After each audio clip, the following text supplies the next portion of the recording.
Bom dia, senhores acadêmicos. É um prazer estar de volta aqui para mais uma videoaula nesse contexto de temáticas de direito que estão sendo acondicionadas em nosso canal aí no YouTube.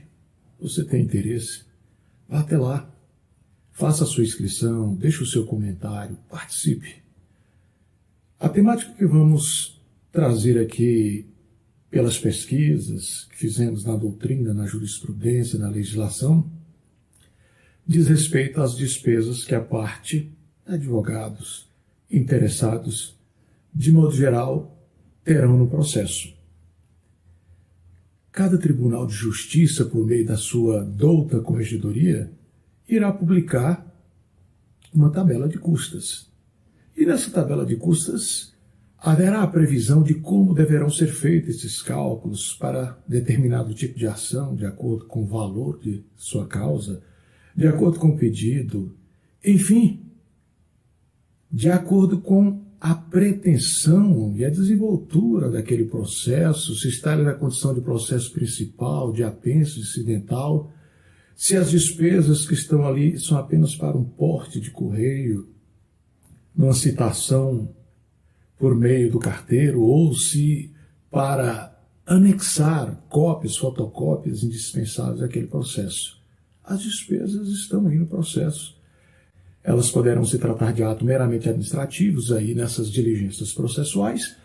Elas também poderão contemplar honorários de sucumbência nesse processo. É assim que vamos analisando. Muitas pessoas queixam-se, lamentam de alguns estados apresentarem as custas processuais mais elevadas. E nesse rol de custas processuais, nessa planilha que muitas vezes já é feita até de forma eletrônica, ali por um dispositivo, por um programa, em que você insere apenas o valor, o nome da causa e já tem toda uma formalização predisposta por sistemas de informática para apresentar a planilha e recolher para que o processo após seja ajuizado, porque muitas vezes a exigência é essa, que a petição inicial seja já acompanhada da planilha de custas devidamente quitada. E como dizíamos, esse rol de planilha de custas pode se fazer em presente além da taxa judiciária ao Estado, da Caixa dos Advogados, destas diligências que poderão ser feitas ali por meio de oficial de justiça, ou carteiro, porte de correio, para expedir uma carta precatória, de ordem, rogatória, ou até as intimações que são feitas também, em muitas ações, por meio de AR. Expede-se uma carta com AR, a parte pediu e há possibilidade disso. Então, essas despesas de porte de correio para as intimações que se darão por meio de AR também são despesas previstas aí nestas custas que são apresentadas numa tabela que é regida, calculada aí pela Corregedoria de Justiça dos tribunais. São atualizadas, revisadas. É claro que muitas pessoas às vezes são dispensadas inicialmente do pagamento dessas custas, ou elas são desmembradas em outros valores, em partes, ou o juiz prorroga o seu recolhimento para o final do processo. E temos também aquelas situações em que o pedido é um valor que ainda depende de atualização, de outros cálculos. Então, o valor ali inicialmente é apenas estimativo para efeitos fiscais, provisoriamente.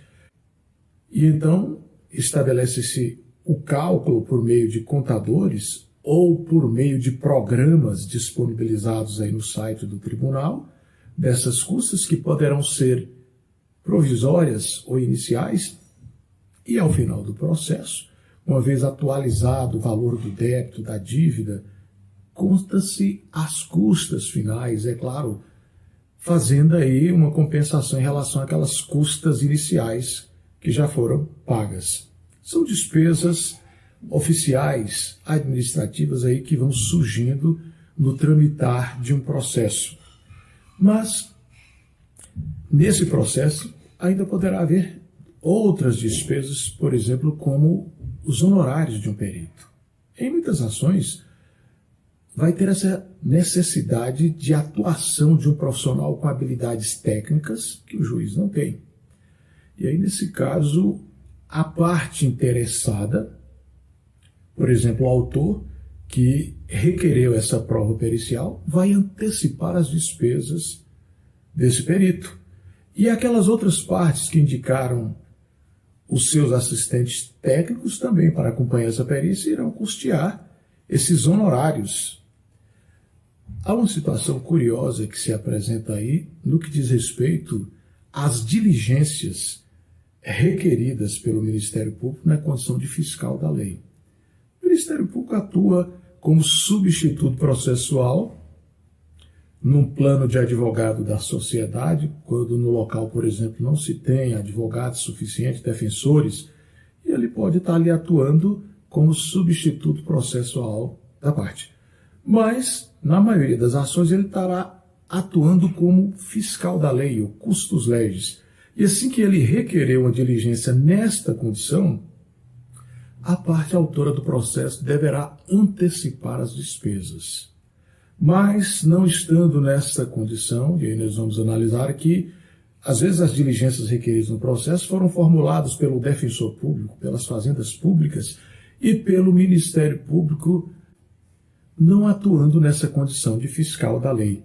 Nesse caso, as despesas serão custeadas ao final pela parte vencida. É importante diferenciar aqui esse momento que se tem do promotor estar requerendo uma diligência na condição de fiscal da lei, custos legis. Ele é que fiscaliza o interesse de menores incapazes, direitos indisponíveis, e nesse caso, essas despesas deverão ser antecipadas pela parte autora. Há previsão disso no nosso Código de Processo Civil, mas lá adiante nós vamos encontrar outra situação de que muitas vezes essas diligências são requeridas pela Fazenda Pública, representando o município, Estado, a União, ou pelo defensor público e até pelo Ministério Público, agora na condição de substituto processual. O recolhimento dessas despesas será suspenso inicialmente para que, ao final, a parte vencida no processo possa custeá-los. Ainda analisando outro aspecto diferencial no tocante a essas despesas processuais, a gente lembra que há diversos atos na esfera extrajudicial que são gratuitos por previsão constitucional, como nós temos ali no artigo 226 da Constituição Federal, dizendo que a certidão de nascimento, a certidão de óbito, serão gratuitas. E hoje essa questão da assistência judiciária é uma situação presumida, ela se faz presente aí no nosso Código de Processo Civil, e todos aqueles que declararem nesta condição deve-se ter o acolhimento de forma presumida, mas essa presunção não é jure et jure, mas apenas iuris tanto, admite prova em contrário. Por isso mesmo é que muitas vezes surge no processo a chamada impugnação à assistência judiciária, e até de ofício o juiz poderá fazer isso. As pessoas que requereram ostentam uma condição financeira que não justifica estar utilizando essas benesses que poderiam estar chegando a pessoa realmente hipossuficiente financeiramente para estar no processo.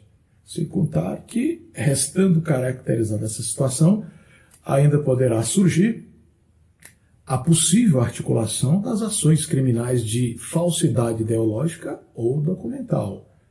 Mas, muitas vezes, uma parte no processo foi beneficiária da assistência judiciária. E, ao final, perde esse processo. Ela terá despesas nesse processo pelos honorários de sucumbência.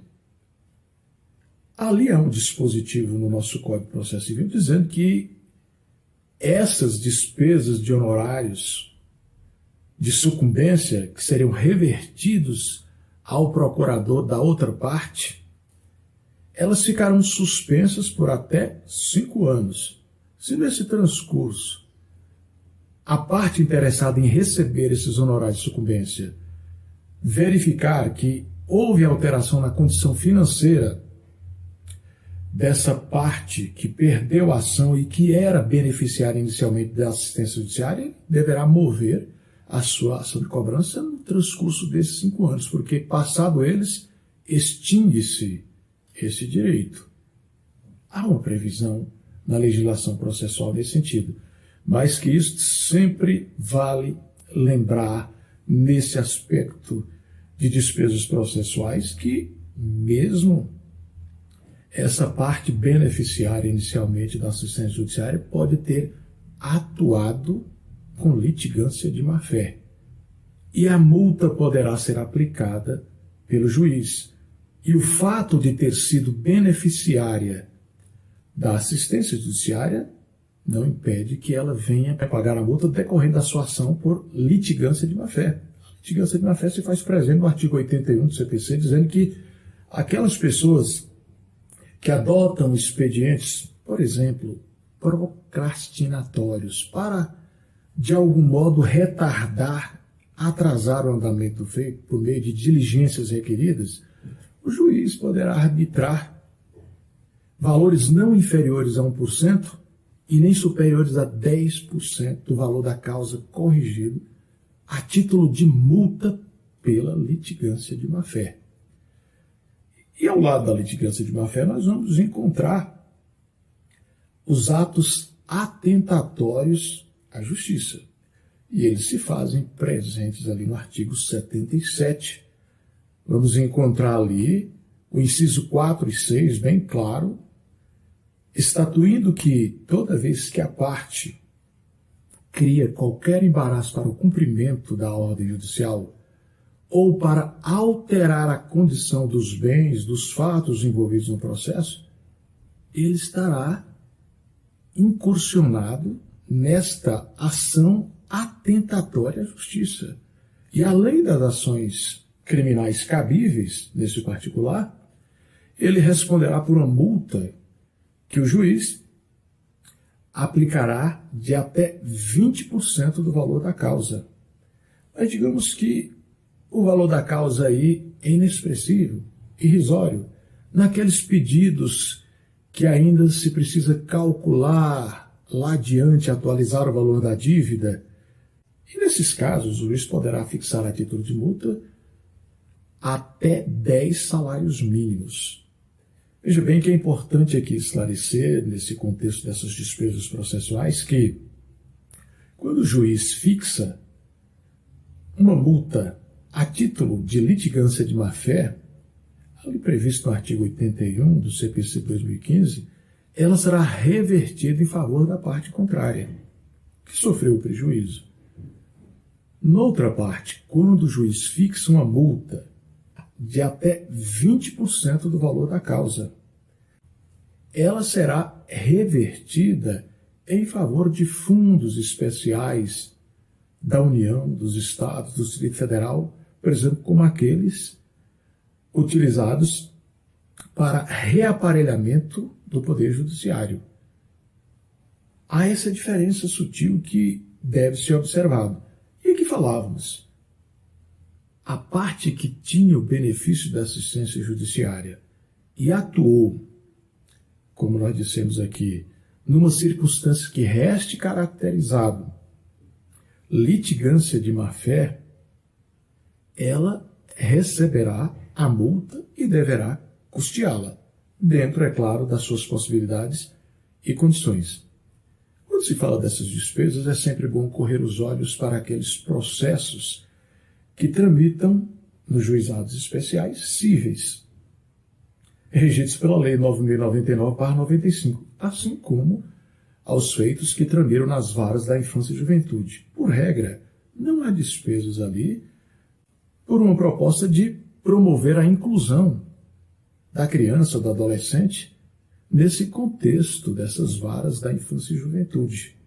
Então, inicialmente não se tem essas despesas processuais, mas caso da decisão do juiz for interposto um recurso, aí nós teremos que a parte deverá recolher esse preparo recursal, cusas, porte de correio e as demais despesas que houverem a partir da interposição desse recurso.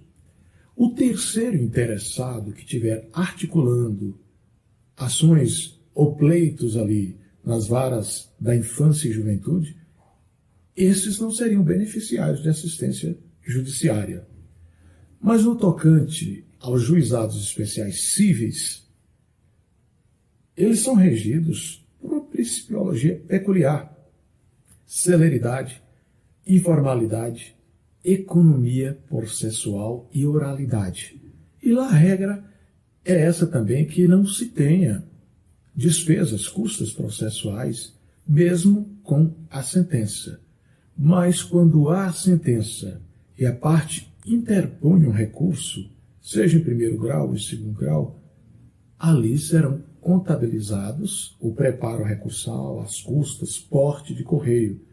E a outra situação também, que quando a reclamação, porque lá nos juizados especiais cíveis não se fala muito ação, mas se fala reclamação, ela é arquivada peremptoriamente porque o reclamante ou a parte autora deixa de comparecer a uma daquelas audiências ali agendada.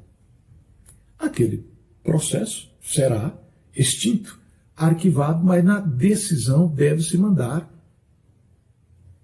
que sejam contabilizadas as custas, as despesas daquele processo, para que o reclamante ou autor dele efetue o seu pagamento. Ainda merece salientar aqui que muitas vezes a parte recorreu de uma decisão lá nos juizados especiais cíveis. E esse recurso dela teve negado o seu seguimento, foi indeferido. E mesmo que não tenha existido contra-razões, é claro, da parte contrária aí, ela será, além das despesas de custas, de preparo, condenado nos honorários sucumbenciais, é o que está previsto no enunciado do Fórum Nacional dos Juizados Especiais, que é o FONAGE. Então, é preciso ter zelo de estar ajuizando, sem maiores critérios, aventuras jurídicas lá nos Juizados Especiais Cíveis, porque, de repente, o que parecia ser muito simples, fácil, sem muitas complicações, pode gerar ônus, não só custas, preparos recursais, portes de correio e até ônus sucumbenciais, mesmo que a parte contrária não tenha feita contras-razões àquele recurso interposto pelo recorrente. É o que se faz presente em recente enunciado do FONAGE, Fórum Nacional dos Juizados Especiais Cíveis. E esses enunciados estão sendo acolhidos com muita força pelos tribunais, pelos juízes, por todos que estão aí atuando no Poder Judiciário. Muito bem, mas as despesas ainda poderão ser no sentido de custear a atuação, por exemplo, do tutor, do curador, que estão atuando ali no processo e pelas atividades dele, eles deverão receber módica remuneração, é claro, havendo patrimônio do tutelado, do curatelado, e até mesmo o pró-tutor, que é aquele que atua ali para auxiliar o Ministério Público na fiscalização das atividades e trabalhos realizados nesses processos de tutela, e que alguém vai gerir e administrar os bens do tutelado e tem que fazer balancetes, prestação de contas, saber se está investindo bem o dinheiro, o patrimônio do menor, guardando, zelando, cuidando bem da vida e existência daquele adolescente que está sendo bem tratado com educação, saúde, afeto, enfim. Tudo isso é feito a fiscalização pelo Ministério Público, que pode ser auxiliado por um pró-tutor, e pela atividade dele ele receberá módica remuneração por essas atividades. Ainda nesse plano de despesas processuais, nós temos algo que surge aí nesse contexto da tutela. O juiz poderá ser responsabilizado de forma direta e pessoal quando, no processo de tutela, ele não fizer a nomeação do tutor ou deixar de fazê-la no tempo fixado por lei. E de outro lado, ele poderá ser responsabilizado de forma subsidiária quando não exigir a caução necessária do tutor ou deixar de fazer a remoção deste tutor quando se fizer necessário, por desídia, negligência do seu exercício nesse processo. As despesas que existem no processo envolvem ainda os chamados honorários, que às vezes é a parte autora que vai pagar aquilo que contratou com o advogado. Fez um contrato para que ele ajuizasse determinada ação. E, ao final do processo, ainda poderão surgir os chamados honorários sucumbenciais. A parte que perde a ação ainda tem que pagar para o advogado da outra parte esses chamados honorários sucumbenciais. Então veja bem que a regra é essa, que o juiz, ao fixar os honorários, ele tem um parâmetro que o Código de Processo Civil traz aí, que é de 10% a 20%. Mas ele deve levar em consideração, sobretudo, o zelo e grau de atuação desse profissional. Mas nós teremos aí ainda outras despesas que poderão ser aplicadas às partes, e aqui vamos analisar em relação ao advogado as penalidades que eles poderão sofrer, por exemplo, quando trouxer ao processo as chamadas cotas marginais ou interlineares. O processo não é lugar de xingamentos, de desabafos. Quando se tinha os processos físicos, o juiz mandava riscar e apagar, ou até retirar a folha do processo. E ele ainda poderá aplicar uma multa da metade do salário mínimo aos profissionais que trouxerem isso aos processos. Cotas marginais ou interlineares. Na outra parte, nós sabemos que os advogados poderão ter vistas dos processos que não tramitarem em segredo de justiça, direitos indisponíveis. E eles poderão hoje requerer vista dos autos por 5 dias. E essa vista hoje, por assim dizer, nos processos digitalizados, de forma eletrônica, é ter acesso a esse processo. E passado esse prazo, ele é intimado a devolver em 3 dias, ou seja, para colocar o comando de devolução do processo à serventia lá dentro do Projude. Se for um processo físico, devolver a serventia. E se assim não fizer, ele perderá o direito de vista dos processos e ainda poderá ser penalizado, como nós dissemos aqui, em até a metade do salário mínimo por essa conduta. Então, observemos que tem despesas comuns no processo que vão desde porte para diligências do oficial, para o correio, para se colocar cópias contrafés que vão instruir uma carta precatória, um mandado, as despesas das custas que poderão ser iniciais, finais, ou o juiz até pode parcelar isso, dividir nos processos. Outras despesas, tantas que podem surgir na serventia, como, por exemplo, para emissão de uma certidão, declaração, um traslado formal de partilha para diversos herdeiros, um processo de inventário, ou a carta de adjudicação, quando houver apenas um cessionário ali, um herdeiro. Tudo isso gera despesas que estarão previstas aí na tabela de custas de cada tribunal. É claro que é estruturada, revisada, atualizada sempre pelas corregedorias de justiça daqueles tribunais. Então, isso é um pouco dessas despesas processuais que se tem nos processos, que não fica aqui, como dissemos, apenas nesse contexto das custas processuais e alguns atos administrativos da serventia, mas elas também caminham por essas multas que são aplicadas pela desídia, pela negligência, pela litigância de má-fé, por atos atentatórios à justiça. Até mesmo o juiz pode aplicar aquela multa culminatória, que é chamada astreinte, uma multa diária para dissuadir a parte de deixar de cumprir a sua decisão, por exemplo, na obrigação de fazer. Há essa previsão. Então, essas multas vão acontecendo o tempo inteiro, penalizações nesse processo, como nós colocamos aqui para os advogados que fazem carga ou pedem vista virtual ali, disponibilidade de processo, e demoram em devolvê-los ou trazem para o corpo do processo xingamentos, cotas marginais ou interlineares. Isso vão gerando penalizações. É claro, sem embargo, de se articular a esfera penal para se punir no âmbito criminal todas essas ações que tiverem a contemplação de um tipo penal específico. E é assim que vamos caminhando, além dos honorários sucumbenciais.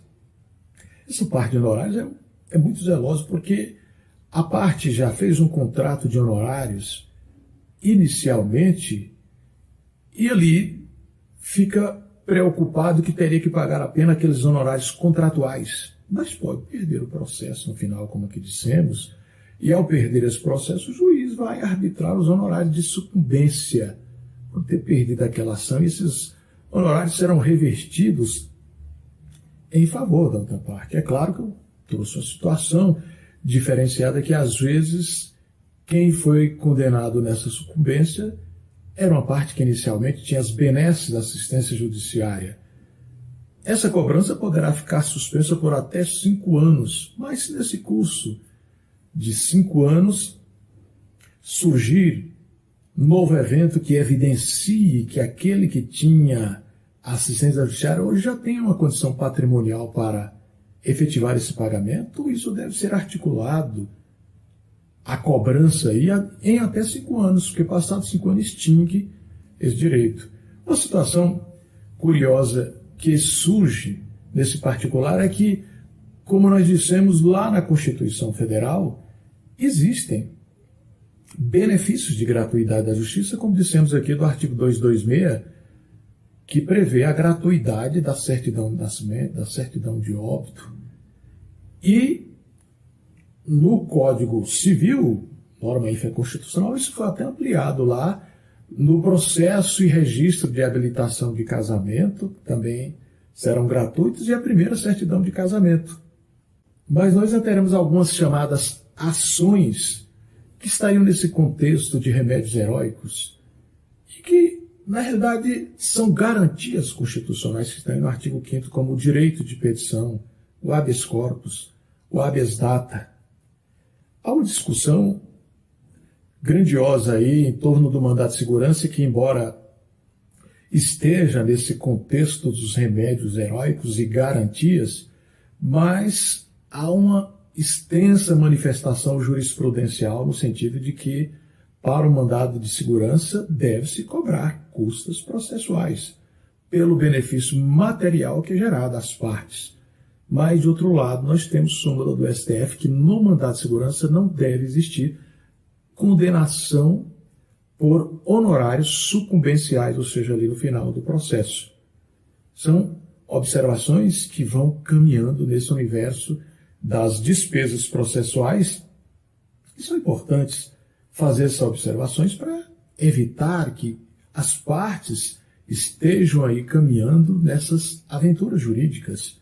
Quando não tiverem segurança, tranquilidade, garantia, meios probatórios suficientes para não irem à justiça e depois achando que aquele sonho, aquela ilusão, iria se materializar em seu favor com benefício e depois traz resultados que aí podem gerar um campo bem maior de despesas. É assim que estão aí as despesas nos processos. Se você achou interessante essas observações sobre esses regramentos processuais que envolvem essas despesas, multas, honorários, processuais, penalizações, se inscreva no nosso canal. Participe, dê o seu like, traz o seu manifesto, que isso vai servir a título de estímulo para que aqui continuemos trazendo essas anotações e esses registros para o nosso canal no YouTube. De Caio Professor. Zilmar Volney Filho. Se você tiver dificuldade em localizar nosso nome, vai lá no Google, escreva o nosso nome completo que vai terminar chegando ao nosso canal no YouTube, Zilmar Volney Filho. O nosso agradecimento pela audiência, o nosso abraço e até o nosso próximo encontro.